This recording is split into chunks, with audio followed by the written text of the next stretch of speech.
One moment, please, Your Worship. We are live, Your Worship. Thank you. All right, Council, I'd like to call this regular council meeting of August 22nd, 2023 to order with adoption of the agenda. Someone make that motion for me. Councillor Devlin, Councillor Cherry, all in favor? Motion's carried. Adoption of the minutes of the regular council meeting of August 8th, 2023. Councillor Devlin, seconded by Councillor Orlando. All in favor? Motion's carried. Any business arising from those minutes? Seeing none, I'm going to move on to item 5A, development variance permit 2023001. Mr. Simon, do you have a brief presentation, or Ms. Comars? To your worship, I can introduce the topic. So this is a little bit unusual, but if council recalls, back in July, council had adopted the new development application procedures bylaw. And within that bylaw, we have provisions for delegated minor development variance permits. Right. There's a clause within that bylaw that allows staff to refer one of these permits to council when we deem it to be in the public interest. For this particular application, staff did receive a letter of opposition from the immediately abutting landowner, and therefore staff made the decision to refer this file to council for a decision today. The intent is to ensure that the community and council has confidence in staff administering this bylaw. So for the beginning, we will certainly be treading very, very carefully. And whenever we do receive opposition specifically from neighbors that could be impacted, we want to make sure that that opposition is thoroughly considered in rendering a decision, and that staff are not making a decision behind the scenes without this coming to council for review. So that is why this delegated permit has been referred to council for a decision today. Great. Ms. Comars, do you have comment on this permit? I don't have a comment on this permit other than planning staff stand behind it in the recommendation. All right, thank you. Can I get a councillor to put the motion on the table for me, please?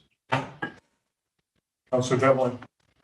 I move that development variance permit, lot 9, section 23, township 23, range 2, west of the 6th meridian, Coonie District Plan 10433, be issued for the following variance to zoning bylaw 2299.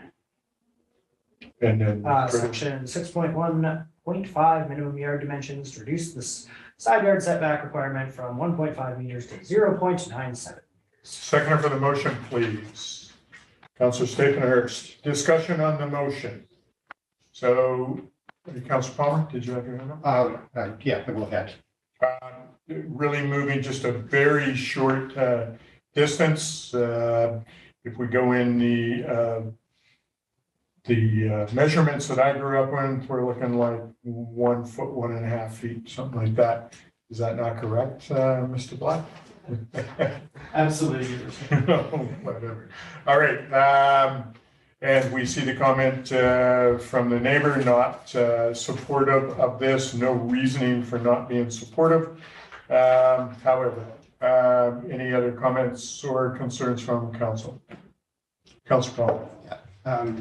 Through the mayor to the planner. So on the setbacks, we've had a number of setback issues over the last few years, and there seems to be a theme, and we're going through the zoning rewrite process. And I do anticipate, and maybe you could clarify where we might be at on setbacks or where the current thinking is. I anticipate there will be the setbacks will be reduced through the zoning. And so if there's any comment through the mayor, if there's any comment on that. Through your worship, if I may, since it's if there's specific questions on the nature of the actual file, then certainly Ms. Comars can answer. But if this one's a little bit broader with respect to the zoning bylaw, staff will certainly be looking at the front and rear yard setback requirements, which right now are quite large, 6 meters for the front, 7.5 for the rear. We will certainly be looking at those with the potential to reduce them. But for the side yard setbacks, the 1.5 meters there is there for good reason, because you need to have, generally speaking, 3 meters between buildings for appropriate fire separation. And we do have our manager of building and bylaw here who can further expand if there's questions on that. But in this particular circumstance, the immediately abutting building is further than 1.5 meters away. So there would be no immediate concerns as a result of this variance request for the subject property. All right, thank you, Mr. Simon. Further comment? Paul? Yeah, and for more sort of on the general thing, and a lot of this will belong in the zoning bylaws, but certainly I recognize and acknowledge the opposition, okay, well, we got a bylaw, why don't we follow them? And then specifically when we start to look at specific examples, and this has gone through my mind a few times as well, is, okay, the next building's not so far away, but if we need this 3 meters, then how, this future, that's, some of the things. And I'm not necessarily looking for an answer to, well, it's not even a question really, it's just a note. And it's something that I wonder about. And with the 3 meter setback, like there could be a mitigation on through building materials and that kind of thing. And I think certainly I'm feeling as an individual counselor on the zoning bylaws that it would be prudent to say, well, should it be 1.5 just and then we do every one as a variance, because I feel that we're having too many variances on the side yard setback coming to council. And then in this case, even though the reason is unstated, when we're saying there's this 3 meters that's needed for fire separation, does that devaluate the neighbor's property and kind of questions. So I just wanted to bring that more in the context of zoning, how that might be mitigated in the future. Great. All right. Thank you. Any other comments from council? Seeing no further comments, I will call a question. All those in favor? Opposed? No, motion's carried unanimously. Thank you, Ms. Comars. Thank you, Mr. Simon. Announcements from the mayor. I just want to state with all the emergencies going around the province, our community through our emergency support services are definitely helping wherever they can, especially with the CSRD. And announcement came up from CSRD they had finished working on finishing the closing of phase 1 of our Rousehoek landfill by covering it over, putting in a solar powered fan to suck the gases out and put in a flaring station. So that is now in the works to burn off that methane gas. I'm just really appreciative that they were able to get that done. That was a $1.5 million touch to get that complete, but it's nice to see that that's up and running.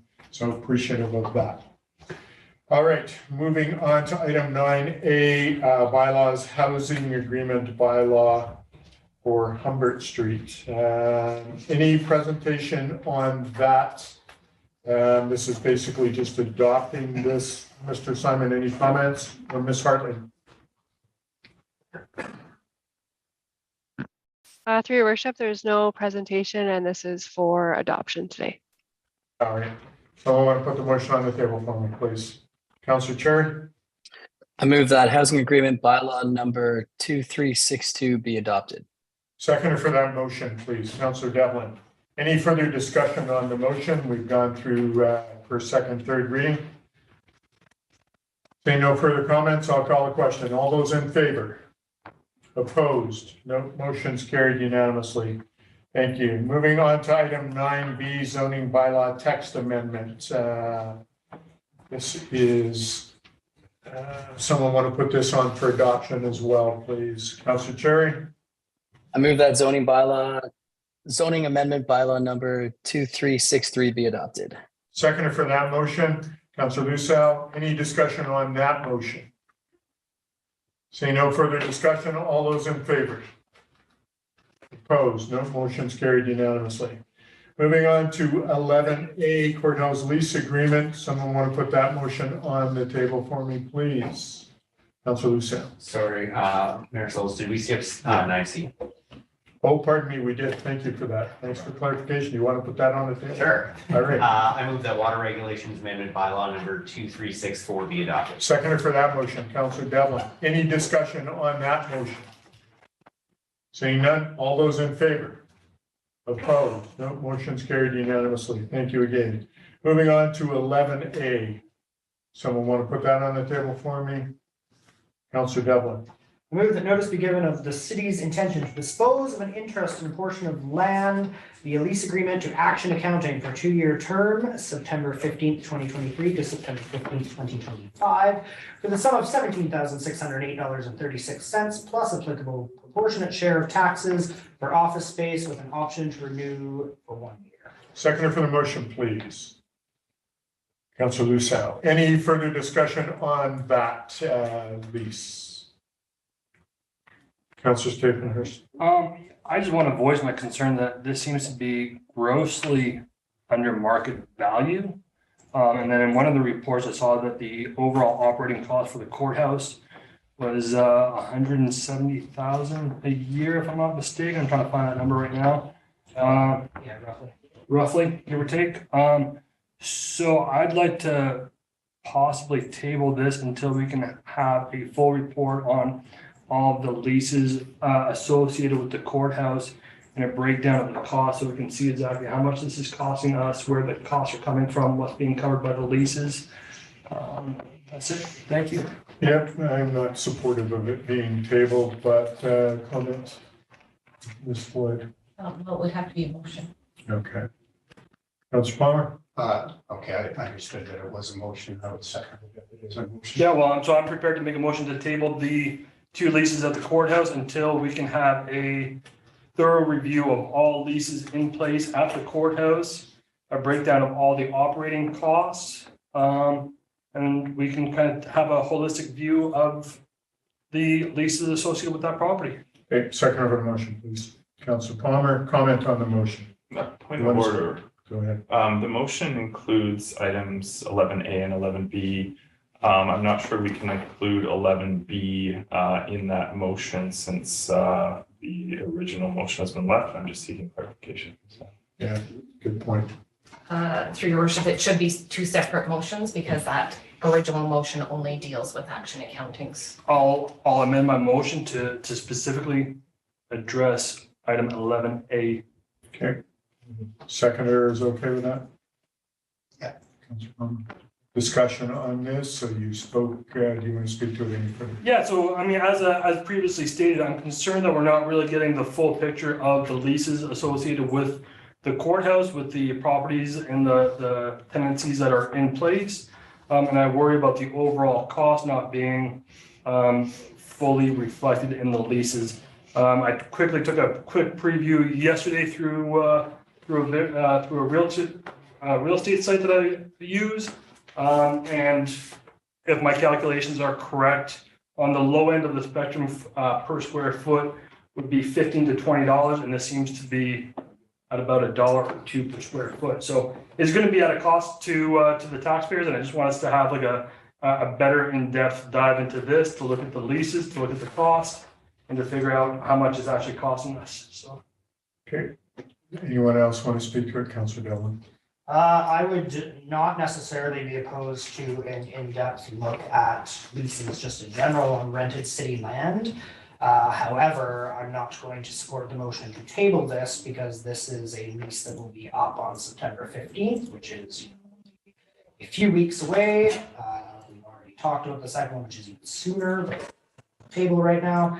So whilst I would support looking into that, I think that by the time we got any reports back, we would then presumably lose 2 rented places and be making $0, which is slightly less than what we're talking about here, if we're going to talk about money. And I also think it's extremely reactionary to a motion that's on the table in a very short amount of time. So I'm not going to support the motion, but I would support a request to look at a more holistic view of leases in general, just not in this reactionary case that could hurt 2 local businesses.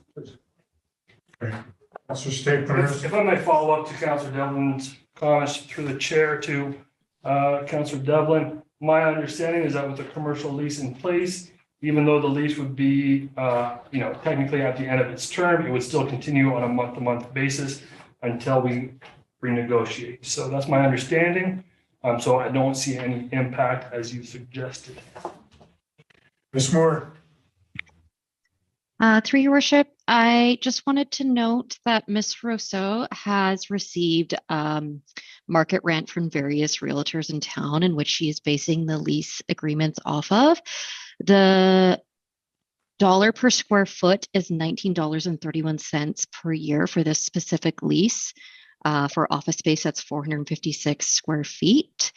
And I just want to note that we have never recovered all of our costs over at the courthouse, and it is a subsidized building. All right, thank you for that comment. Any further comment from council before I call a question? Councilor Cherry. Thanks, Your Worship. To Councillor Stapenhurst, just a question for you while you were doing your market research there. Was your price per square foot per month, or was that per annual? Per month, I believe, if I remember correctly. Thanks. Okay, any further comments? Councillor Orlando. Your worship, I wasn't anticipating this, so I didn't read the report in this light, but just to clarify, I believe both of these, I know one of them is, but I believe both of these clients are already in these offices, is that correct? Correct. Yeah. Yes. I'm sorry, I don't want to talk to IND yet, but just for clarification, yeah, I think it's just, it would be disruptive to do anything at this point, you know, agreeing with what Councillor Devlin said, if we want to have staff prepare a report on, you know, rates and justifications for those, that would be fine, but with an existing tenant, I wouldn't want to disrupt them without having that background research on what market rates are and what we should be costing. And I will note that the issue of, you know, operational cost subsidies with the courthouse is a historical legacy for the city. So essentially, you know, I don't even know how long ago it was, 20 years ago, before my time here, the province was given up the courthouse, and the city stepped in because it was an important heritage building to take ownership of it. And as a result, we are, you know, essentially subsidizing it and losing money because we have determined it is of value to us. So I don't think we can look at it through the lens of we need to charge a rate that would cover our costs, because that would be well above the market rate. We never rent anything at that rate. So I'm not going to support the motion as presented. If there was an alternate motion that would look at long-term you know, exploration, or at least a staff report on the situation for background, I could support that, although I would be wary of how much time I would want staff to be spending on that, because I feel that once all the information is tabled, it might not lead to any change. Great, appreciate the comment. I am not going to support the motion as well. This Action Accounting, this gentleman's been a long time tenant of the courthouse. I do believe that we're limited with the type of tenants we can have as far as court services dictates to us. Is that correct? The updated zoning bylaw allows for offices in the P3 institution. All right, thanks for that. Any further comments from council? Seeing none, I'll call the question. All those in favor of this motion to table? So we have Councillor Stapenhurst, Councillor Lucio, Councillor Palmer in favor. All those opposed? Note that balance of councils opposed. This motion is defeated. Going back to the original motion, do we want to take that vote now? Any comment on that, Councillor Palmer? Yeah, I'll speak to the motion. I'll be in favor of the leases for some of the foregoing reasons. Yet I think it's that it is prudent that we be examining how we this council has a better understanding on how we're doing leasing city assets, city properties. So assuming, well, however this motion goes ahead, I'll prepare to put a motion after this. Okay, thank you. All right, any further discussion on the motion on the table to lease to Action Accounting? Seeing no other comments, all those in favor? Opposed? Councillor Lucio, Councillor Stapenhurst are opposed. Balance of council In favor, this motion passes. Moving on to item 11B. Mayor Bowles, if I may. Yes. As a follow-up, I move that a brief report on the the process of leasing city properties be prepared. And the emphasis was a brief report for discussion at a future committee of the whole All right. in 2023. Thank you. Second for that motion, Councillor Devlin. Any further discussion on that motion? So I'll speak to the motion. I think, I am concerned about our overall fiscal responsibility at the council level and how we are spending money and a bit of a lack of what I see as a lack of due diligence on expenditures and also on income. So I think we need to understand. I really don't know if it's market or not. And I think we have that responsibility to have that understanding. So that's the point behind this. When I say a brief report, I don't think we need a deep analysis. It's just, how do we do this? How do we advertise? How do we determine these values? Should there be something that we tweak in the future if staff think, on the basis of this discussion? And let's just have a discussion about that at a committee of the whole. Okay. Any further comments? Seeing none. All those Councillor Cherry, did you have a comment? Yeah, in that report, can we have a breakdown of how we're calculating market rate commercial rent? Yes. Perfect, thank you. All right. All those in favor? Opposed? No, motion's carried. Thank you. Moving on to item 11B, courthouse lease agreement, Bradshaw Counseling. Someone want to put that motion on the table for me? Councillor Bella. Move that notice be given of the city's intention to dispose of interest in a portion of land via lease agreement to Bradshaw Counseling and Consulting for a 2-year term, September 1st, 2023 to September 1st, 2025, for the sum of $9,394 plus applicable proportionate share of taxes for office space with an option to renew for 1 year. Seconder for the motion, please. I will second that motion. Any discussion on the motion? Seeing none. Oh, Councillor Cherry, you have comment? Yeah, I'm just curious if there's been any increases in rent on this portion of the property at all since 2013. Any comment? Councillor Cherry, through your worship, the previous lease agreements for these had been increased by the CPI. I understand the corporate services coordinator this year upped the rates in addition to that. Or not in addition, in excess of the CPI. Okay. That answer your question, Councillor? It does, thank you. All right. Any other comments? Seeing none, all those in favor? Opposed? No, motion's carried. Thank you. Moving on to item C, Woodenhead Park Washroom Project. Someone want to put that on the table for me, and then we can have discussion. Councillor Luciano. I move that Jordan Cochran Construction be awarded the City of Revelstoke's Woodenhead Park Washroom Project in the amount of $609,454 plus GST and a contingency of $40,000, and that the mayor and chief administrative officer be authorized to sign on behalf of the city. Seconder for that motion, please. Councillor Devlin. Discussion on the motion. So, Mr. Black, do you have any comments or presentation regarding that? Thank you, Your Worship. Just some brief comments. We originally tendered this project in 2021 in the amount of almost $400,000. The contractor at that time has since ceased operations, and we had to re-tender this project.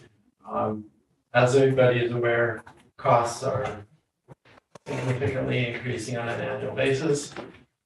And so we've got a new price, which is approximately $200,000 more than the previous. And the situation we are in is not going to change anytime in the near future, in my opinion.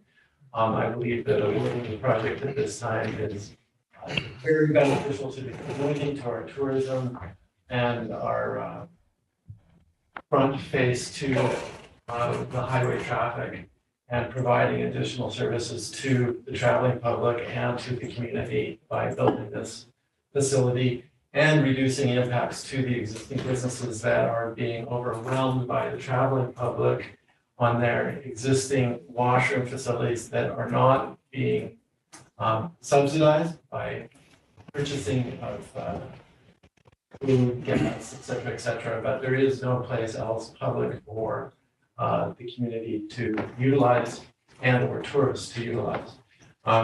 Be also aware that the Ministry of Transportation will be trying to update the facility on the west side of the Highway 1 bridge in the future years in order to also address a shortcoming on the highway when the highway is closed. So this is an issue that is known by the city, by our tourism community, and by the Ministry of Transportation as issues, given our geographic location and proximity to some rather hazardous weather that can occur annually. That's the extent of my presentation. Thanks, Mr. Ball. For any questions. We've got some funding available to us through the TDCF in the amount of $382,350. Is that correct? Correct. Your Worship, this is a grant funded project for tourism related projects and was funded originally due to COVID. All right, good. Any other comments from council? Councillor Devlin, Councillor Stapleton, Councillor Lucio. Question to Director Black through the chair. I'm seeing here city capital, $107,000 set aside for Grizzly Plaza to be reallocated from RMI in 2024. Can you just give a little more detail on that? I'm assuming that's not the project that we have already approved and gone. The anticipated use of the Grizzly Plaza funds will be reallocated from tourism money for 2024 to continue to keep the Grizzly Plaza project whole. Okay. Councillor Stapleton. Would you mind coming back to me? Yep, Councillor Lucio. Thank you, Marshals. Questions to Director Black. This project will be able to be open 24/7, even through the winter months without water lines freezing? Through your worship, to all of council, the building is programmed to be operational on a 24/7 year-round basis. We are anticipating to only operate it in summer at this time and to see if the resources are needed to keep it open in the winter time as we move forward in time. So right now we are only looking to keep it open during the summer season, which is the busiest season on the highway for us. In the winter time, it is not programmed yet. And if that becomes a demand from tourism and council and direction, then staff will fund it to operate on a 24/7 basis. Short answer, building will be ready to go full-time, year-round. Thank you very much. Yeah, just a follow-up statement. As we look at this housing and affordability crisis, we're going to see more people in their RVs and campers. What they're being told is to go park over the Big Eddy Bridge in that lot, which would be very convenient and close for them to be able to use the Woodhead washroom. I think it would be a good idea to have, if not fixed hours year round, to have it be open 24/7 year round, because we're going to continue to see that demand climb. I understand that during the summer there is that strain, but we're going to see that in the winter as well. So I think that's being proactive right now while we look for solutions for this housing crisis we're in. Yep. In the report here, we've got estimates cleaning costs and servicing the washroom. 24/7, 150,000. Fixed hours, 0600 to 2200, 100,000, and then 0600 to 2400 summer only 50 to 75K. So there's definitely some costs there. Councillor Stapleton. Thank you, Your Worship. Through the chair to Councillor Lucio, who is specifically telling the RV campers to park on the Big Eddy side of the bridge? I have heard that through bylaw that they are not wanting to ticket people who are under financial strain and living in their RVs. So that is their way of encouraging people to kind of stay off the radar and put them in a place where we don't have the ability to ticket them. Great, thank you. And one follow-up, if I may. So I just have like a little bit of a concern of the overall cost, and I specifically would like to know how much is this going to cost the taxpayers? $370,000 is a grant. Yeah. 100 and some odd is the Grizzly Plaza share, which is also tourism related money. And I'm uncertain of the last, perhaps Director Moore would. Yep. Ms. Moore, comment, please. Through your worship and to all of council, this is essentially entirely grant funded. We had originally 382,000 from the tourism grant. Unfortunately, with this project, the original communication from the province was that we could not layer it with tourism RMI dollars. So when we had the shortfall of $200,000 or so, we ended up going back to RMI and the province and saying, hey, look, we really want to proceed with this project. We have a shortfall. Cost of constructions have gone up a lot. We don't want to kill the project. Will you give an exception to let us layer with the RMI grant funding with the original tourism $382,000 that we received? They said yes, that we can layer a little bit. They are making an exception for us. The other component is originally we were matching the CBT grant funding for Grizzly Plaza with taxation funding. What we have opted to do to have no impact on the budget is we have reallocated the taxation component of $107,000 to the Wooden Head washrooms. And then in return, we are covering that $107,000 for Grizzly Plaza with RMI to match the CBT grant funding. So it's a bit of moving funds around just to meet the requirements of the grant and with the restrictions of layering between this original tourism grant and RMI. And so we have funded the whole infrastructure of this project without any changes to the long-term financial plan and the budget.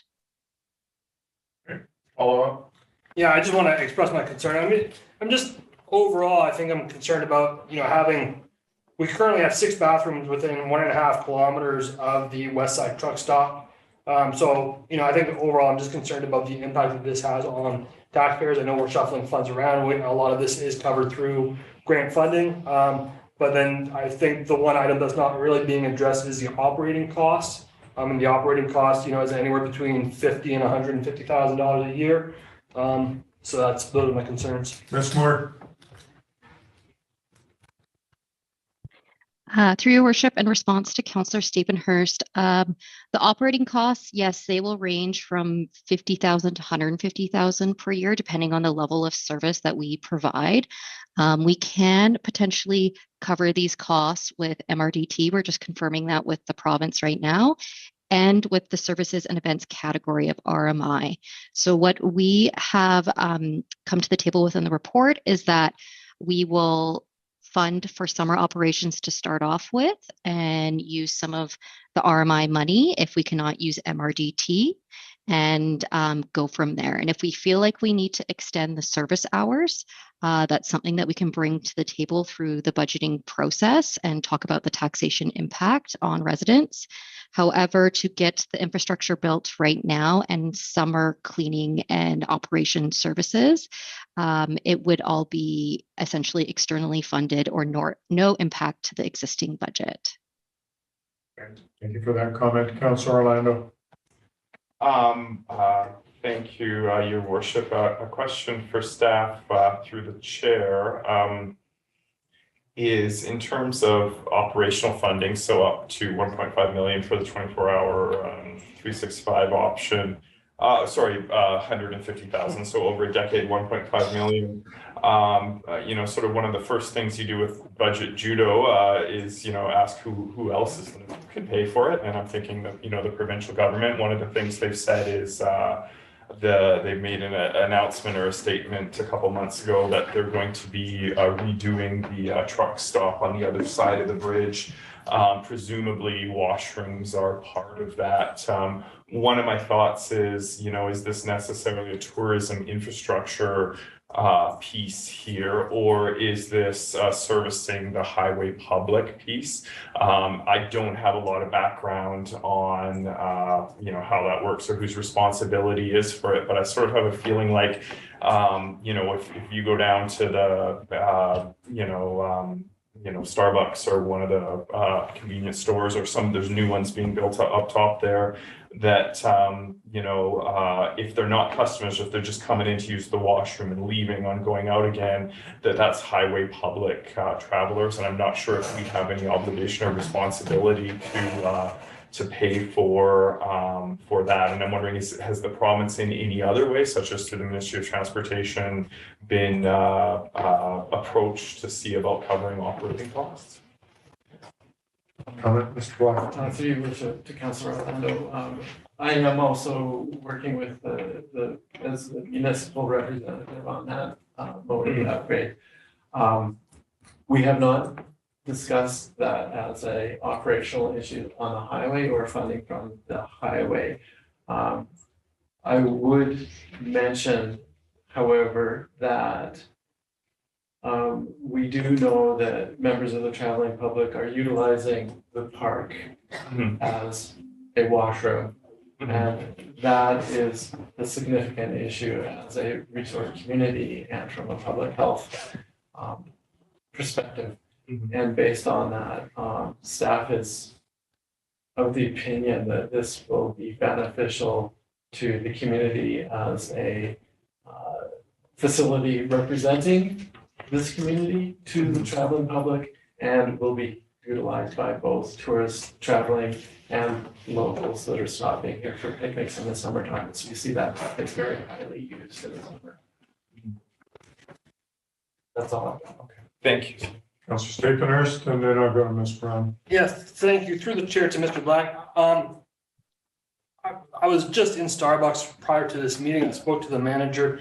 They did express concern about the amount of traffic going through the restaurant, although they didn't echo the concerns that you just mentioned about public urination or defecation in the park. Do we have any reports from bylaw or from RCMP that would indicate that this is a problem? We've had definitely had lots of problems in the past, more so during the COVID time. That was the reason for this getting started. Watching staff having to clean up pretty unbecoming. But anyway, Ms. Braun, and then I'll go to Council Palmer.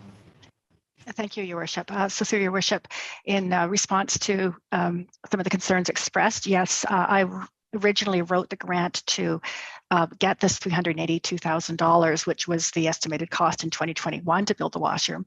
And that was supported by the Tourism Initiatives Committee and the RAW Board, because they were seeing that there was a huge demand for washrooms by visitors coming to town, and no access at that point during the pandemic to Starbucks or Tim Hortons or any of the other publicly available washrooms, as well as a lot of uproar on Facebook about people using not just the park, but the under the bridge and, you know, within view of the traveling public, you know, using public lands for their needs.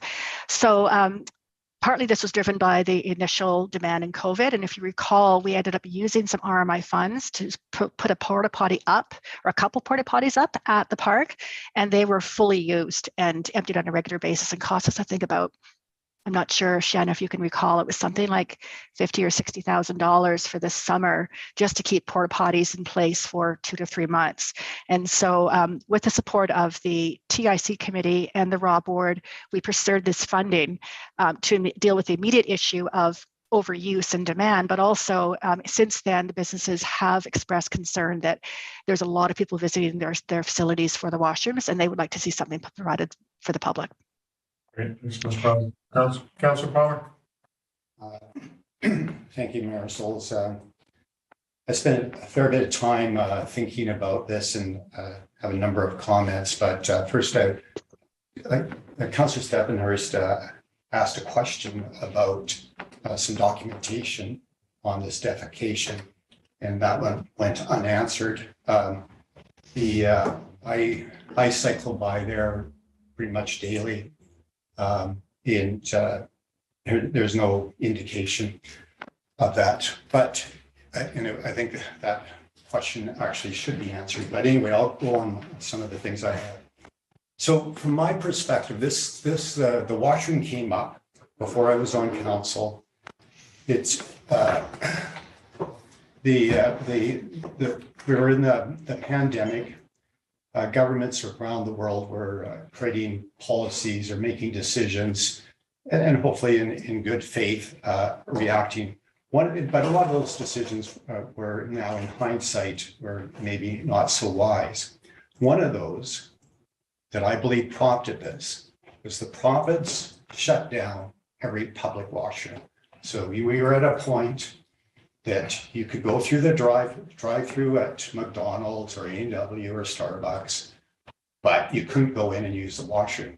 At that time, the truckers were the heroes of the planet for a short period of time. And but because they were still on the road, they'd go get their burger and there was no place to go to the washroom. And so they stopped, they walk through for their burger, get that, and they gotta go. That's what happened. So this was a result of probably unfortunate federal policy. So subsequent to that, and council of the day was supportive of the washroom, saying, okay, we got to do something. And again, in good faith at the time, there's no washrooms. So what do? We build washrooms. No one at that time, not even imagining it would be the 380, let alone the 600,000+ for a couple of washrooms. And we, just a sort of side note on that, we seem to be desensitized as at the council level, as to the real implications of the money behind. I'll probably come back to that. Anyway, so yes, the Economic Development Officer did talk about the Tourism Dependent Communities Fund coming out of the COVID stuff. I'll pull that out in the section 2A, part 1. The project, bold, must, underlined, must start, so double emphasize, prior to December 31st, 2021. Must start prior to that. So I don't know exactly why it didn't go through. Yes, we had VVI that was awarded the contract after this time. That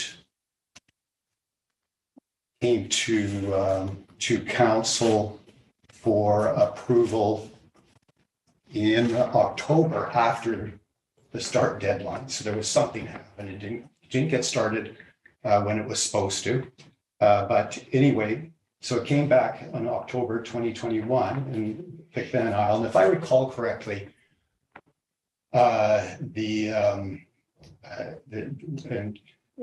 DVI was the only bid. Of course, we were in that COVID world and people weren't bidding. They were trying to figure out how do we exist in this new world. And that amount of 382, 350 at the time, 389, 390,000, say, seemed really high for washrooms even at that time, but it was saying, okay, yeah, but things are a lot more expensive. So now 2 years has gone by since that time. VVI has since gone into bankruptcy. They're gone, and so we rebid. And I do have questions about the bid process, but I couldn't find them. But that's separate. So the question is, do we really need washrooms? Forget about even the money for a moment. Do we really need washrooms down at that? And so I've heard from our fellow councillors here.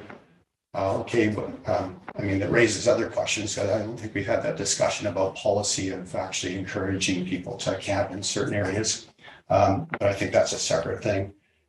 We hear that there's going to be washrooms on the other side. And so it doesn't make sense to me. Back in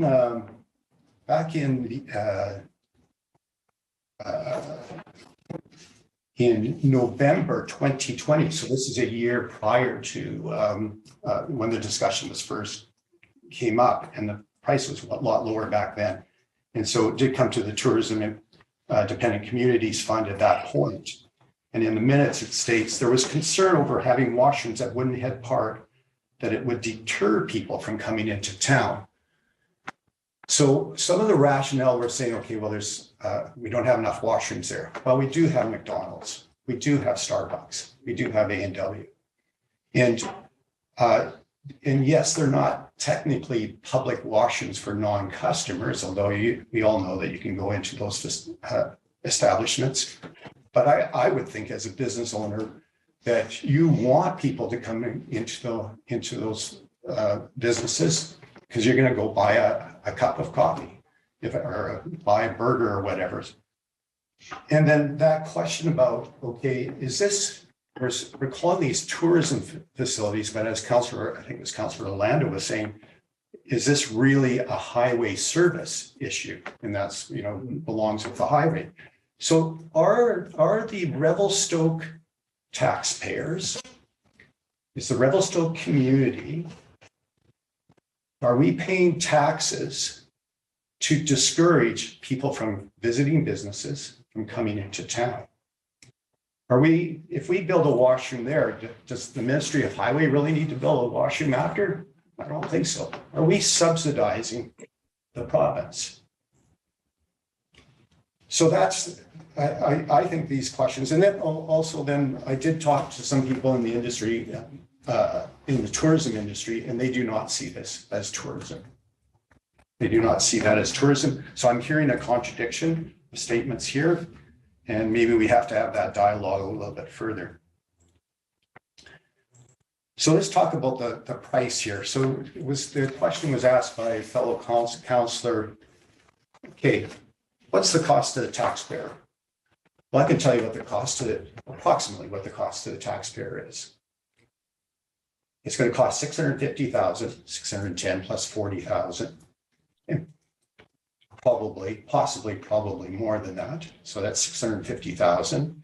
If we choose to keep it open the 24/7, that's Councillor Orlando, you're right. You said, okay, over 10 years, that's 1.5 million. So the taxpayers are going to pay $2.1 million or more for a facility that good chance we do not even need, is going to discourage tourism aspects in our town. So Mayor Souls, I really cannot support this on a whole number of levels. And I would just, encourage us to, partially give your head a shake. These are washrooms. It's free land. How much, is a reasonable home? It's $1 million. The property's worth 400,000, and we're going to build washrooms for that price.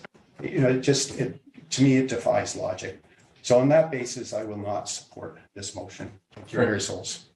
Councillor Stephenhurst, you have a comment? Yeah, thank you, Your Worship. Yeah, just to go back, I did request for documents. Seeing here, it says that there were supposed to be visitor surveys that were completed, that were done. We don't have any hazard reports from the QPE staff that would have been cleaning up that defecation. We don't have any documents from bylaw or RCMP for ticketing or bylaw enforcement. There's already 6 bathrooms in the area, including the bathroom that's already on the westbound side of the highway in the current truck stop, as already mentioned. That's set for an improvement. So at this time, I won't be supporting this. I think there's, I don't think it's financially prudent spending on behalf of the taxpayers right now. So thank you. Appreciate that. Any other comments from council? Councillor Orlando. Your Worship, a question of staff and regarding coordination with the province on their upcoming plans to renovate or improve the truck stop on the other side of the bridge. And I guess a question for finance regarding this funding, capital funding that we have on hand, as well as future operational costs. Is there any way to just put a little bit of a pause on this? And I also know there's no design drawing, if I'm correct on what we're putting in there, where it's going, how big it's going to be. Is there any way to put a pause on this, maybe coordinate a little bit with the province, raise our concerns, and maybe come up with something that has some operational funding from them, and maybe we could even make a contribution to this kind of thing. Like, you know, if people want to make a pit stop and go, they can do it on the other side of the bridge, and maybe the province can pay for it. That's what I'm thinking. So. Councilor, Mr. Black, and then Ms. Moore. Thank you, Worship. Coordination with the province is ongoing with the truck stop project. I would note that crossing that bridge in the wintertime to utilize the facility at that location, if it Eunice Loop is, as a pedestrian, is not going to be an option. The grant is available for this, expires March 31st of 2024. So delaying the project is not an option. It goes today and it begins, I believe tomorrow or Thursday. The contractor's ready to go. And I think those are the components that I can answer. Working with the province, you know, Moni may take many years in order to achieve the goal of that update to the truck stop. There is no defined timeline, and that's all I provided that. Perhaps Director Moore can provide some additional information. Ms. Moore. Through your worship, in regards to the funding, to be clear, we've received $382,000 in grant funding from the original grant, and then we're looking to put $178,000 towards it in RMI funds for the infrastructure, and then we're swapping out the city contribution to Grizzly Plaza and taking the city portion of that and using it towards the washroom. In return, we're using RMI funds to fund the rest of Grizzly Plaza and the city's matching fund. So there is no impact to the budget. This is almost entirely grant funded, or could be viewed as entirely grant funded for the infrastructure. As for the ongoing operating costs, our recommendation is to start with summer only. And those would also be grant funded through tourism dollars. And this would either be through the RMI services and events category or working with the province to use MRDT funding. So the intent is to build the washrooms with as minimal taxation impact as possible and not to put the burden on the taxpayer and to address a need within the community.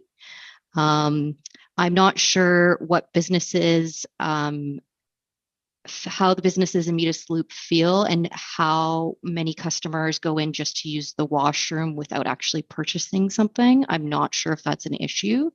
I do bike by Woodenhead Park as well, and that park is quite frequently used by visitors passing through. And so I just want to reiterate that the goal of this and the way that it's brought forward is to minimize any taxation burden and to externally fund this project on ongoing operating costs. Great, thank you. Ms. Brown. Right, just a final comment. I think I wanted to make sure that we were understanding the source of information for the demand for this service by visitors. I would emphasize that Tourism Revelstoke staff, have some concerns about whether or not this is a viable opportunity because it might deter people from coming downtown to the Visitor Information Center. But it actually was the Visitor Information Center survey itself that identified this as a real need, that people were coming into town and finding the lack of washrooms at our entrance to the city a real problem. So compounded by the COVID realities. One of the ways that we try to alleviate the concern that it might deter visitation is that the project does include signage, visitor information signage, similar to what's gone up at the Sandy Dump for the same reasons, and similar to what has gone into Centennial Park, which identifies all those sites of significance and interest to visitors. So it's intended to provide the visiting public with access to a washroom, a water bottle filling station, and information about the places they should spend time in town. So, easy access to parks, to other museums, opening hours, that kind of information with QR codes, whatever they need to get the information. So one of the things we're looking at is utilizing that space as a bit of a pop-up or mobile or satellite visitor information center in the summer, and to see how that goes. Basically assess the need, see what kind of visitation we get, see whether we get them downtown, see if we can bump up the numbers of people that are visiting different tourism amenities. So this has a dual role, as well as serving the driving public, to also try and increase, capture that visitor that's coming through town and not necessarily coming downtown, by providing that signage and that amenity that has been identified as a demand in our visitor information center surveys. Okay, any other comment? Any other comment, Councillor Denman? Yeah, I would just like to say a couple comments on this. I talk quite a bit about quote unquote making tourism pay for more things in town. I've been talking about that for years, long before I decided to run for council. I had a lot of opinions on that when I was a lot more ignorant about how the things work than I am now, and I keep most of those opinions, but some of them not so much. This is exactly the kind of thing I'm talking about. Because at the end of the day, we are talking about this being a tourism need or a highway need, but there's a playground there. This is city land. This is a washroom funded by tourism dollars, which, despite a conversation about how this will all be borne by the taxpayer, it will be borne through tourism taxation. The BC government is very good at deciding what money is tourism taxation, putting into things like RMI funding. Done a little bit of research on that. They do keep taxation generally separate, and use tourism taxation for tourism funds. So this is city infrastructure that will be almost entirely, or actually entirely, at least for everything up to operating costs for the first however many years that we're talking about. It will be funded through tourism, and it's something that will be directly next to a playground. Not only that, we are talking about how there are 6 washrooms within a kilometer, 6 business washrooms. Those aren't ours. Those belong to the businesses. Those businesses pay us taxes. I have worked in a gas station for many years, and I can assure you that there's not a single employee of a single gas station that wants people to come in just to use the washroom. If you have never cleaned up after somebody has come in to use a gas station washroom, you are a lucky person. I'm being very serious there. It is not something maybe the owners don't mind because you buy a cup of coffee and you spend $3, but I assure you that is not a fair trade to anybody who actually works on the ground in those places. It is not for us as a council to say we can just use business washrooms in any context, because they're not ours. They are people who pay taxes and expect a certain level of help for those taxes. So I am very much in favor of this, due to the fact that this will have no implications to the budget. It is grant funded. The staff has done a wonderful job juggling money to make sure of that, and it would be a real big shame, in my opinion, to lose almost $400,000 of grant funded infrastructure because we decided we wanted to pretend that it was tax money. So that's my comments. Appreciate your comment. So Councillor Stapenhurst, Councillor Palmer. Just on the topic of businesses and visitors using their bathroom and not paying. I briefly went in, I talked to the manager of Starbucks today, and they didn't have any inclination whatsoever to put a lock and key on that bathroom door like many other businesses do, in order to prevent people that aren't paying from using the bathroom. So there is a trade-off, because even if 100 people use that bathroom, maybe 60-70% are paying customers. So, and then on the topic of people camping out across the street, I still think that people are going to go into Starbucks, McDonald's, and A&W to use the Wi-Fi, because frankly, I've done it myself. So those are my comments. Thank you. Councillor Palmer. Thank you, Mayor Souls. Lively debate and discussion. Just a couple of sort of comments, and the people that work in the fast food restaurants are some of the hardest working people in the world, quite frankly. They're run off their feet. It's go, demanding customers. I'm sure they would love it if they didn't have any washrooms whatsoever in those facilities, but chains certainly do decide to have them. In maybe just a little bit on that. So, one of the weaknesses of reporting is, questions. Have we talked to the business owners? Thank you, Councillor Stapenhurst, that we at least talked to one. I'm going to just a question. So there's a change to the way we're doing the budget. So does this trigger an amendment to our financial plan? Ms. Moore, comment? No? So the change. She's just going to weigh in. Through your worship, no, it does not require an amendment to the bylaw. The $107,000 specifically that was meant to be used for Grizzly Plaza is just being shuffled over to Wooden Head Park. And then we are using RMI funds to match the CBT city portion of Grizzly Plaza for the $107,000. We typically do not amend the bylaw for additional grant funding. So we would amend the bylaw if we were pulling additional funds from reserves.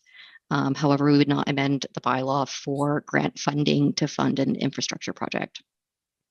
Thank you. Follow up, Councillor? Yeah, so I have a couple of follow-up questions. When we went through the budget, and I made this point before, but when we went through the capital budget, when we went through the budget for 2023, did we talk, and I don't remember, it's actually an innocent question, did we have a discussion around Wooden Head Park washrooms? Does anyone remember having this dialogue? Ms. Braun, did we discuss this with this council? I believe so, in the sense that we were deferring the spending of the funds to your council term to build the washrooms. And I think we did reiterate that there was a demand for it from not just the visiting public, but the businesses themselves that came through the Chamber of Commerce. Because I don't believe we get through the budget discussions. There was a little bit of discussion on a fairly minor capital for movie productions that we took out. There was very, very little discussion on the capital, and I think we would be mitigating a lot of this discussion right now. That's why I'm such a big fan of having a thorough discussion on the capital projects. This is where we're going. On the financial plan, I'll take it at face value that there doesn't need to be an amendment. However, we are taking money from Grizzly Plaza that we told the community through the budget process just a few months ago. We are now taking that away without that discussion with the public. And I'm just going to mention some of the concerns because they're coming up here, and I need to address them. So one, I'm really sensing that staff are strongly supportive of this, and that's good. Make sure you got good reports of your of what's of the technical reason. This isn't a place for staff to be weighing in on the policy level. There isn't options in this report, other than the options of how many hours, but we're going to address that in the budget in the future. That's somewhere between $500,000 to $1.5 million over 10 years. We'll have that without adjustment for future inflation. We'll have that discussion. But the options of what we're doing, is there other options for this money? And I'm going to talk a little bit about the tax funding. So it has irritated me for years. It irritated me when I was a bureaucrat and the CAO's chair. When we say that there is no tax implications because we're using grant money, the reality is that grant money is not being used for other things. So whether it's a service for us, or we end up subsidizing it. There is real tax dollars that are going to be used on the ongoing operation of this thing that goes ahead. And there's real lost opportunity of the 600,000, could that have been used for something else? Could that be used for our multi-purpose center? And so these incremental things start to add up into millions and millions, tens of millions of dollars that we have the responsibility for taking care on that. So I will constantly, and I think I'm probably going to ramp up that challenge about how we use tourism dollars. I think I'll leave it at that right now. I am very strongly opposed to using these funds in this way. I think it's irresponsible. Thank you, Mayor Souls. Mr. Orlando. Your worship, apologies to everyone for the long discussion, but one of the thoughts that was going through my head is, for quite a while, there was a debate from the tourism people going back 15 or more years about, whether we have something on the highway or whether we have something in town. It's in town right now. During discussion, one of the new items that came out is there's plans to locate maps there and some tourism, water bottle filling station, that kind of stuff. That is not contained in the report, nor is there an image of what we're doing. I don't know if there's an image of the washrooms of what's planned there. Is that, I might have, I just double checking. There's a conceptual, is there not? There's a whole drawing package that has been submitted to the city with renderings, and we have an issued building permit. Is that attached to the report though? Okay. That's my yeah. Because, for myself that, being asked to approve this and not even being able to see the image of the building, this has been around for a few years now, planning for this since 2020. And it's in front of us. I know Director Black has indicated that the contractor's ready to get going right away, like tomorrow or something. But my question right now is staff seeing, a pretty close vote here at the table and not wanting to put an end to something due to lack of information is, what are our options procedurally to take a quick pause? I would be happy to even come in for a special meeting to take a look at this again. One of the things that would make me happier is just a report with a little more information, including what we're actually approving. Because when you say 600,000, is that maybe it's going to be dynamite with the tourism infrastructure and tie-ins and lots of support. I just don't see it in front of me in the report that's been presented. I did not know there was a tourism infrastructure or tourism information component. Water bottle filling is another one that's great. That kind of stuff. Is it a nice looking building? That kind of stuff. So my question is, do we have any option to just take a quick breather and not permanently kill it right now if that happens to be the vote? Okay, Councilor Palmer, you have a comment?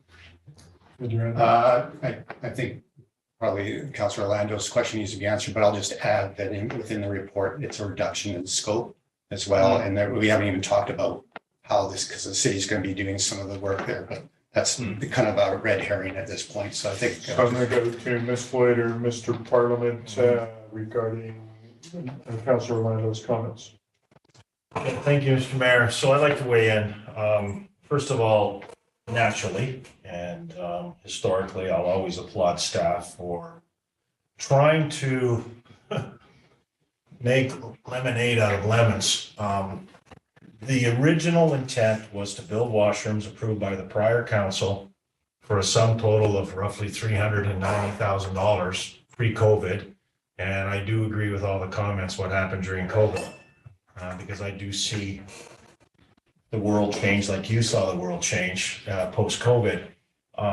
Staff don't want to lose the grant. We have no other way to save this grant other than to build this project.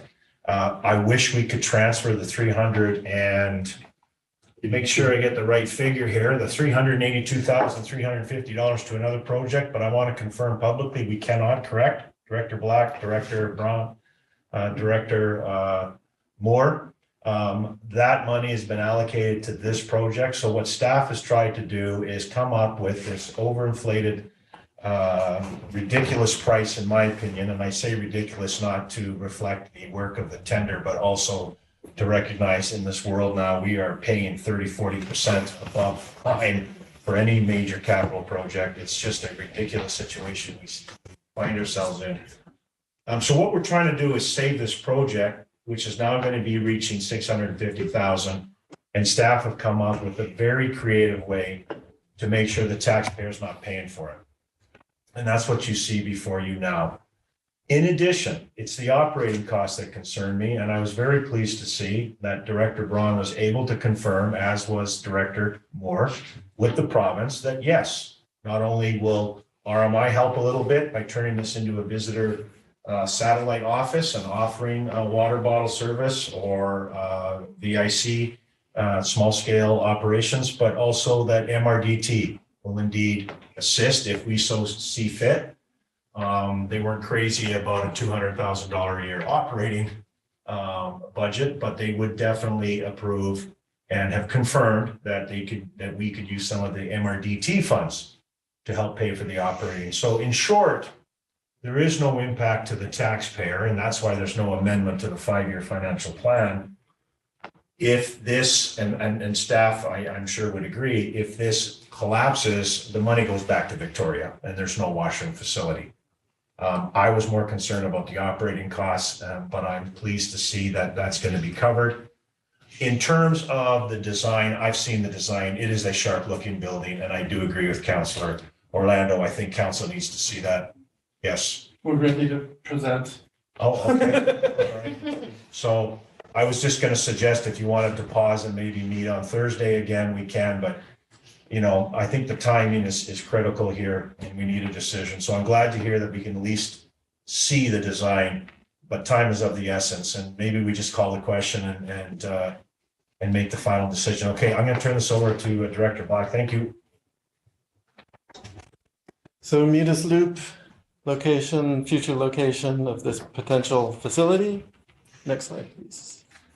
If you can just go to the renderings, I think that's there you go. See the men's, women's, universal. Similar in design to what we have out at Williamson's. Correct. Which is a shower washroom facility, but this is only washrooms. Right. Councillor Luciano and Councillor Palmer. Thank you, Rachel. Just wondering what the two small rooms at the back of the building are. Back here? Yeah. Electrical. Oh. Thanks. Councillor Palmer. Yeah, so again, it's always good to have information for decision making. I still question that, a couple of questions. So we're saying that we're going to in theory lose some sum of money. So the question is, what dialogue do we have? And I'm also wondering why this is so last minute, it's like right now, why we haven't had this dialogue earlier. And just sort of emphasizing. So I look at that. It's not it's not a bad building. It's not a bad building. I talked to a contractor who's building a house right now. I forget how big it is. It's quite a large, nice house. And I asked him, well, what's your budget on that? 600,000. So for a full house kind of thing. His construction costs. So anyway, we're sort of getting moved over to that. I'm still quite opposed to this. Any councillor statements? Just a quick question on the square footage of the building. How much, what's the square footage overall? Approximately 630. It's 1,000 a square. Okay. Yeah, very expensive. Again, it's not being funded through taxation. It's a needed facility. Arguable. Okay, is there any further comments on this? Do you guys want to vote on this, or how do you feel?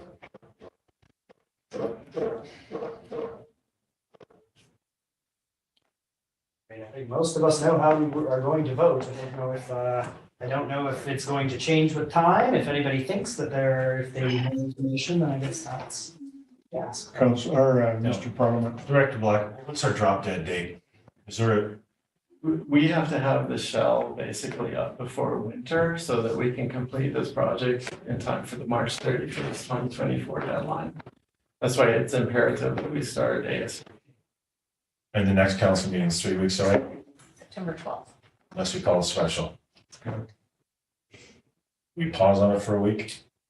Yeah, let's do that. 3 days, 4 days, I don't know. Just asking.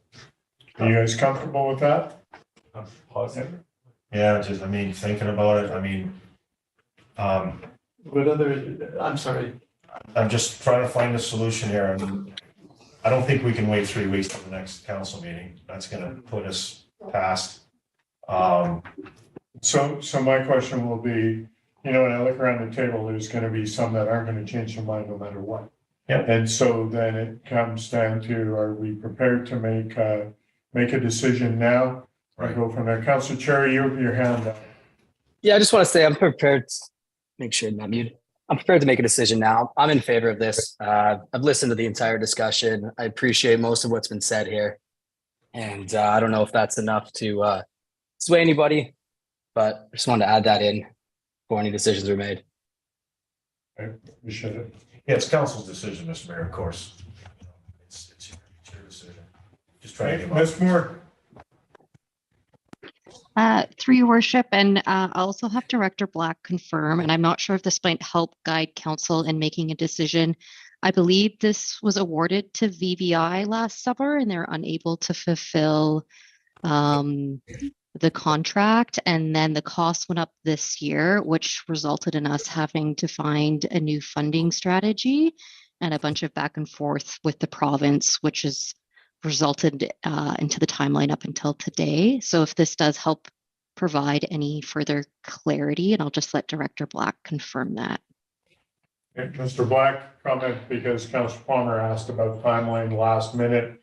We're in this position because of where we were previously. Is that correct? that is correct, Your Worship. We did award this project. It was delayed because of financial difficulty with the previous contractor.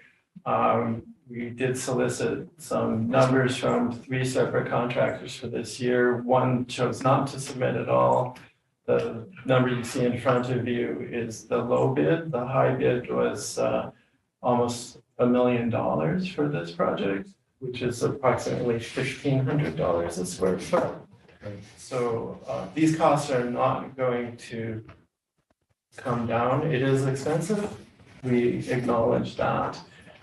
In my view, this is a facility that is needed as a resort community, and I think we need to keep that in mind as we are a resort, and we need to provide nice looking facilities for our tourists, our guests, and our visitors. Okay, all right, appreciate that. And I'm not happy with the price. I am supportive of the project. I've been advocating for Washington and Woodhead Park for a period of time because of what we were going through previously. I'm still supportive. I'm really appreciative of the way staff are able to come up with some funding for this. So, and in light of all of the conversation, I'm going to ask one last time if there's further comment. Otherwise, I'm going to call the question. Councilor Orlando. You work with, just for 100% clarity, the service level in terms of staffing, how many hours it's going to be open is going to be a subject of budget discussion prior to opening of this facility. Is that correct? Yeah. Correct. Thank you. Any other comments? Seeing none. All is in favor? Opposed? Councilor Palmer, Councilor Stapenhurst is opposed. Balance of council in favor. This motion is passed. Thank you. Thank you, staff, for your time and your work on this. All right, let's move on to item 11D, change of address, 4th Street infill development, multiple properties on 4th Street. This is a 4-part thing. We're going to do all 4 at one time. Is that correct, Ms. Floyd? No, we worship. One at a time? Yes. All right, someone want to put number 1 on for me, please? Councilor Devlin?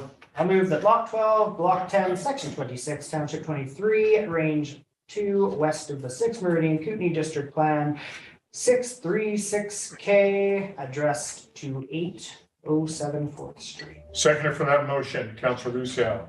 Any discussion on the motion? Councilor Palmer? I'd just like to thank staff for making this happen. Okay. I think they know. All right. Yeah. Any other comment, Councilor Orlando? I just for the public's knowledge, it would be nice to get a super quick plain language summary of what we're doing here. Change Yeah, change of address because of infill, is that correct, Mr. Simon? Anything further you'd like to add? To your worship, I would pass it over to Ms. Colmars, who has been managing this file. If there's anything else that she would like to add. Ms. Colmars? Hi, Your Worship. Yep, here to answer any questions should they arise. This is the result of infill. The lot was sold off. The numbering on the subject block was too tight to be able to add in an extra number. We tried to do the least amount impact as possible, so we're changing 3 existing addresses to be able to add an address to the subject property, to the subject lot. Okay, perfect. Thanks. Appreciate that. Thank you for that. We've seen that on other streets, and good to see this come forward. All right. I'll call a question on item number. Councillor Cherry, you have a comment, question? I do have just one question, Your Worship, through to Ms. Colmars. Do we see a future subdivision on the back half of any of these properties? Hi, through to the mayor. There has been some conversation regarding some of the longer lots that are there that might want to subdivide. Currently, the way that they're zoned, there are 2 zoning. They don't fit the 500-meter requirement for each new lot. However, with the update to the zoning bylaw, we might see some shifts there. The conversations that I've had with the new formulated lot, maybe in the future, they may want to do a carriage house or a garden suite off the back of the lot, off of Kalila Lane. However, at this time, there's been no building permit come forward or nothing concretely. Thanks. I appreciate that. The only reason I'm asking is just to make sure that we don't end up doing this twice in the next 6 months or a year. Mr. Simon, comment about Through to the mayor as well. Part of the reason why we did the addressing to have more room on this block is if in future, let's just say hypothetically, one of these houses were to be knocked down and a duplex built on the site, the way that the numbering has gone allows for a little bit more wiggle room. Okay. Mr. Simon. And through your worship, just to add on to what Ms. Colmars has been indicating there, if they were ever subdivided down the middle, then the back half of the property would get addressed off of Collier Lane. Okay, all right. Okay, that makes sense. Thank you for that. Thank you both. All right, let's call the question. All those in favor? Opposed? No, motion's carried. Number 2, someone want to go with Councillor Devlin. Move that 805 4th Street be readdressed to 811 4th Street. Seconder for the motion, Councillor Lucille. Any discussion on this? All those in favor? Opposed? No, motion's carried. Thank you. Number 3, Councillor Devlin. Move that 807 4th Street be readdressed to 815 4th Street. Seconder for the motion, Councillor Lucille. Any discussion on that? Saying none, all those in favor? Opposed? No, motion's carried. Number 4, Councillor Devlin.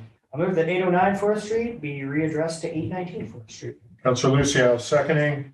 Any discussion on that motion? Councillor Devlin. I'd just like to put a quick apology out to any pizza delivery people who might be watching this. I feel like that's not gonna be great for your day. All right. All in favor? Motion's carried. Thank you. Moving on to item 11E. Do we want to put this motion on the table or do you want to speak to it, Mr. Parliament? So on the weekend, while both the fire chief and I were following the events in both Kelowna and Little Shuswap, on Saturday, the chief received an email, a request from the Fire Chief Association asking all departments to consider possible deployment, which is common when a wildfire, especially of this nature, breaks out in the province for BC Wildfire Service to request support. That came in late afternoon on Saturday, and within 24 hours, the chief prepared a thorough report, which I asked him to do, to brief council today on whether or not they support the deployment of the unit and the 4 firefighters that are associated with it. What I did not know is it was the hope of receiving approval, or at least tacit approval, immediately. And that when the report was done on Sunday, being that council was Tuesday, we didn't have the luxury of 48 hours of waiting. And so we then reached out to all of you and asked you what your thoughts were, and you guys responded. There were some concerns expressed, but overall there was support to grant the fire chief permission to basically apply to BC Wildfire Services or let them know that we were ready for deployment. At the end of the day, the chief makes the decision. I know that the chief would have liked to have universal support on such a major move because of the obvious concerns relative to Revelstoke safety in the event that something goes awry. And we, both Steve and I, have had a long discussion on this. The chief has made the decision to delay the request or put on pause. And he can speak to that because it is his department and he works very closely with his members, of course. But we felt important that we keep this item on the agenda for council discussion. And I do thank all of council for weighing in on this on such short notice. But I do want to conclude by saying the report was done immediately upon receiving notice from the Fire Chief Association saying, would you be interested in deploying? And that didn't come until Saturday, and the chief acted and prepared the report on Sunday. So with that, I'll turn it back to you, Mr. Mayor. All right. Thank you, Mr. Parliament. Appreciate that. So at this point, Chief Terose, do you have any comment you wish to address council? Thank you, Your Worship. I appreciate everything that Evan did to inform you what was happening out there. And Mr. Parliament has advised already. I'm going to put a little pause on this, recognizing some of the questions that council did have and just judging what is actually happening out there right now and also within the city of Revelstoke. So some of those questions addressed Revelstoke as well if we were to make this deployment. So I just want to put a pause on that. And certainly, I think we can all agree it looks a little better right now, but I'm just going to monitor that a little bit. And so you have that information in front of you. And so I'd be happy to answer any questions from council at the moment. And we'd also like to assure council that I'll be bringing this forward for next year. I'm certain that things will look pretty similar in the province and other places. So every spring, the Fire Chiefs Association puts out a request for information as to what might be available as the fire season goes forward. And I would like to take that next step next spring and let you know where we sit as a fire department that serves the community of Revelstoke. And then as that review looks at that resource level and what we might be happy with, or not happy with, sending out of the community, and then we'll have a much better idea well in advance to address any concerns before the forest blows up on us again. Great. Councilor Cherry. Thanks, Your Worship. I just had a question in regards to the report. I know there's going to be a few coming around the table. In the report, it didn't state whether these were going to be full-time or volunteers that we were looking at sending. Just looking for some clarification on that. Your Worship, Councillor Cherry, a combination of both the career IFF firefighters and volunteers would be selected for that deployment, partly for the supervisory role as well as the grunt, if you will, doing work under supervision of a career firefighter. Great, appreciate that. Councillor Palmer. Thank you, Mayor Souls, and thank you, Chief. A very visceral thing that's in the province for especially those in emergency services. You feel it, I'm sure, much more than many people. What the public isn't aware, there was counselors that were weighing in, like, how can we help in many ways before your report came out, and that sort of flagged the issue that we need to have a dialogue and an understanding at the council level. I ideally would have liked to have, so when these major events, when could we have had a special meeting on Friday right early on? And there was various comments. I think we all, with the rain that came down last night, just like this, a relief. And quite frankly, Chief DeRosa, I was hoping you would come with just what you state, the sort of pause of. So just a few comments. Actually, a couple of questions first. So we have some reciprocal agreements, I believe, and I might be mistaken on providing services. It may have changed, but I just would like to confirm if we do. We used to, I think, with Golden and also with BC Hydro with their fire department. I'm not sure if that's accurate or if you know or. Through your worship, to Councillor Palmer, Revelstoke Fire Department does not have any mutual aid agreements with other municipal fire departments. We have a partnership with BC Wildfire Service in a sense that if we need their help to protect our city from the wildland urban interface fire, they certainly absolutely will respond as we've seen. Where it gets a little bit gray is the CSRD Area B Fire Protection Agreement area. And so we provide the initial response to that, but it's actually a BC Wildfire Service responsibility to address the mutual aid agreements. 4 departments were reached out to maybe half a dozen years ago. And there was, to my understanding, there was no response. And so that mutual aid is a reciprocal thing. So, it's the next fire department, next city over.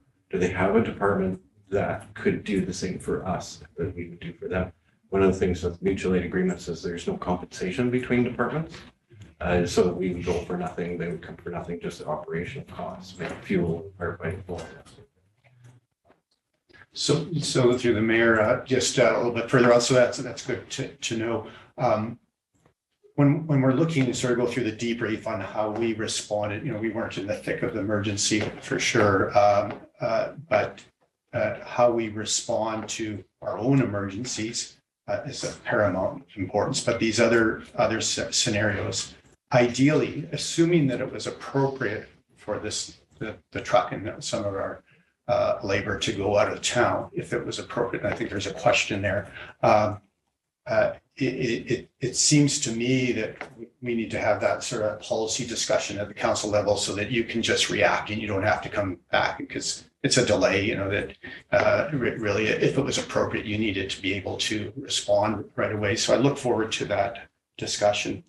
I think this emergency in my lens, just talking to the council through the mayor, is flags that, especially from the sort of email discussion that was happening there over the weekend, this was a good opportunity for us to learn. Okay, what are we prepared?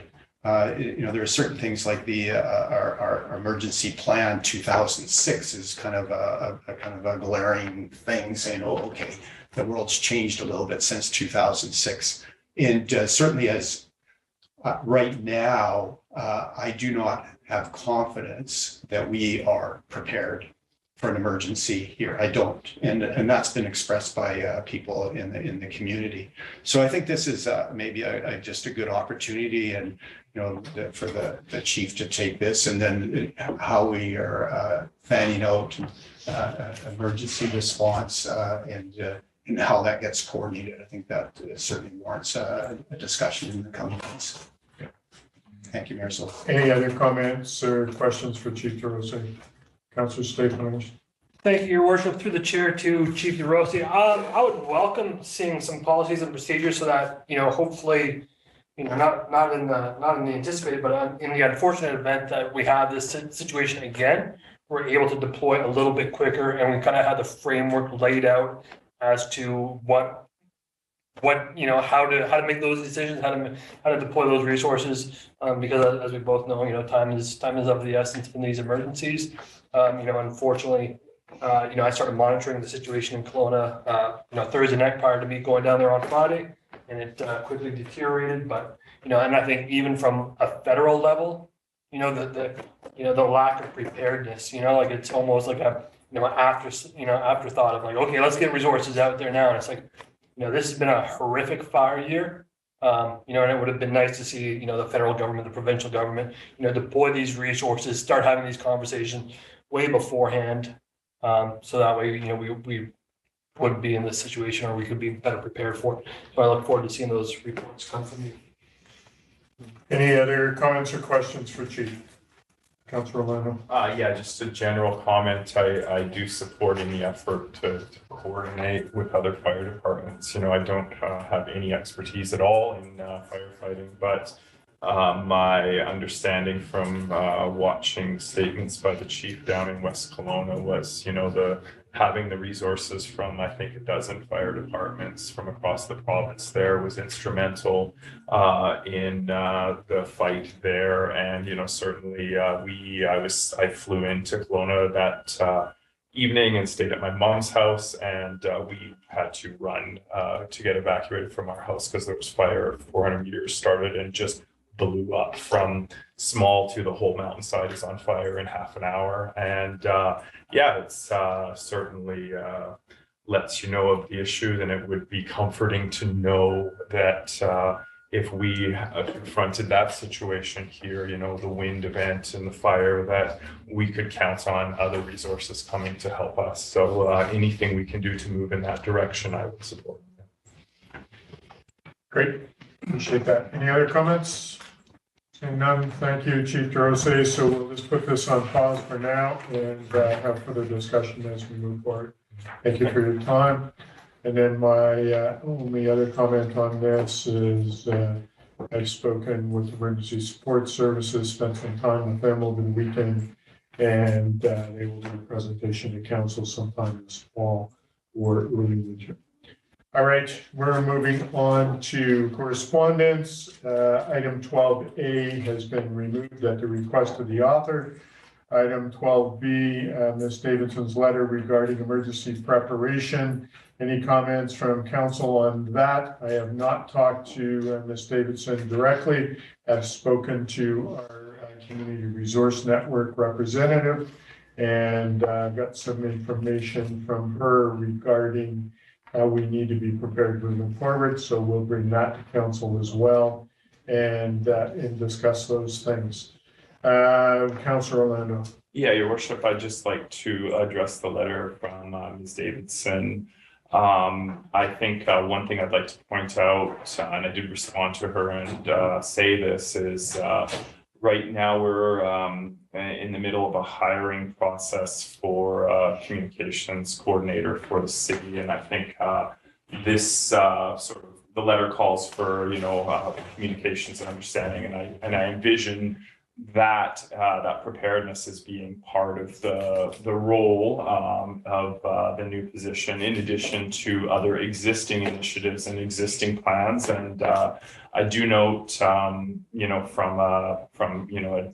keeping an eye on data that presentations or information that the city puts out regarding emergency preparedness always has a spike in traffic from the public, a marked one. And that says to me there's a real demand from the public to know better. And I would say that, the last point I want to make is that, as soon as we do that, people feel better about that because they have the plan and they have the understanding. It's not about what if this event of small likelihood happens somewhere in the future. It's about starting right now. We can provide assurances, we can provide preparation and whatnot for community members. But when I see the letter, I just want to make sure we acknowledge this, and that on multi-levels we are moving in the direction to have that. I have, again, just having the experience of having to grab everything and go. It reminds you.